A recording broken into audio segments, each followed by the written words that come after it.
नमस्कार मित्र हो. आज आपण ऐकणार आहोत दत्त महाराजांच्या कृपेचा एक हृदयस्पर्शी अनुभव. आपल्या जीवनात कधी कधी असे क्षण येतात जेव्हा माणूस पूर्णपणे खचून जातो. सगळे प्रयत्न करूनही मार्ग दिसत नाही. डॉक्टर, औषधे, उपचार सुरू असतात, पण मनात एक भीती निर्माण होते. आता पुढे काय?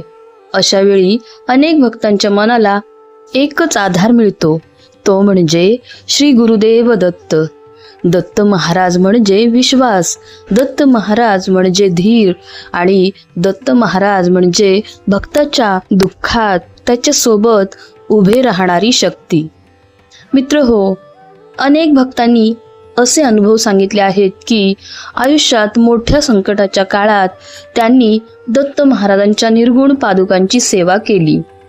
पादुकांवर अभिषेक करून मिळालेले तीर्थ ग्रहण केले आणि सतत श्री गुरुदेव दत्त या नामाचा जप केला. त्यांच्या मनाला शांती मिळाली, आशा निर्माण झाली आणि काही भक्तांनी त्यांच्या आरोग्यात सकारात्मक बदल जाणवल्याचे अनुभव सांगितले. आज आपण अशीच एक कथा ऐकणार आहोत. एक भक्त होता, त्याचे नाव होते रमेश. रमेशचे जीवन अगदी साधे होते.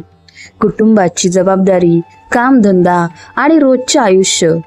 पण अचानक त्याच्या आयुष्यात एक मोठे संकट आले.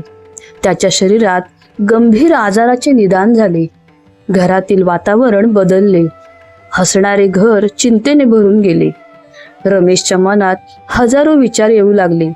माझ्या कुटुंबाचे काय होईल? मी पुन्हा पूर्वीसारखा होईल का?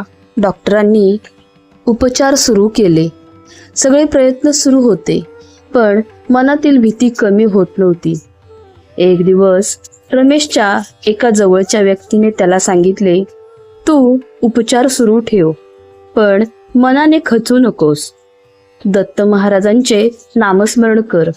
श्रद्धेने श्री गुरुदेव दत्त म्हण. रमेशने त्या दिवसापासून नामस्मरण सुरू केले.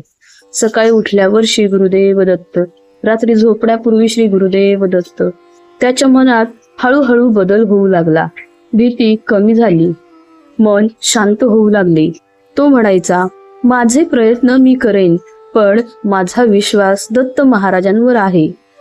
मित्र हो, भक्तीची खरी ताकद ही मनाला आधार देण्यात असते. जेव्हा मन मजबूत होते तेव्हा माणूस संकटांशी लढण्याची शक्ती मिळवतो.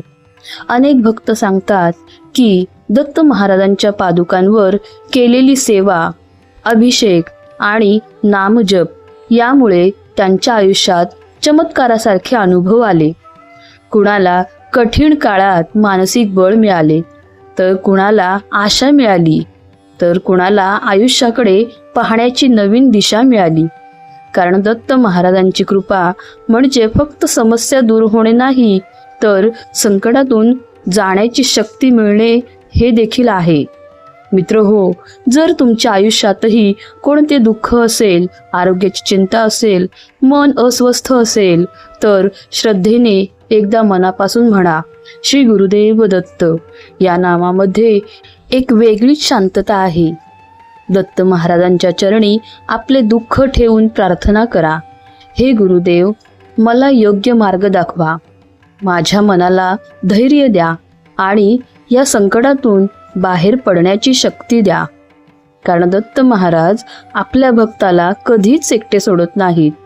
भक्ती, विश्वास आणि योग्य प्रयत्न यांच्या संगतीने जीवनात नक्कीच आशेचा प्रकाश निर्माण होतो. मित्र हो, तुम्हाला हा अनुभव आवडला असेल तर व्हिडिओला लाईक करा आणि अशाच भक्तिमय कथा, स्वामी समर्थ आणि दत्त महाराजांच्या संदेशांसाठी आपल्या या चॅनेलला नक्की सबस्क्राईब करा. आणि शेवटी एकदा मनापासून म्हणा, श्री गुरुदेव दत्त. जय गुरुदेव दत्त.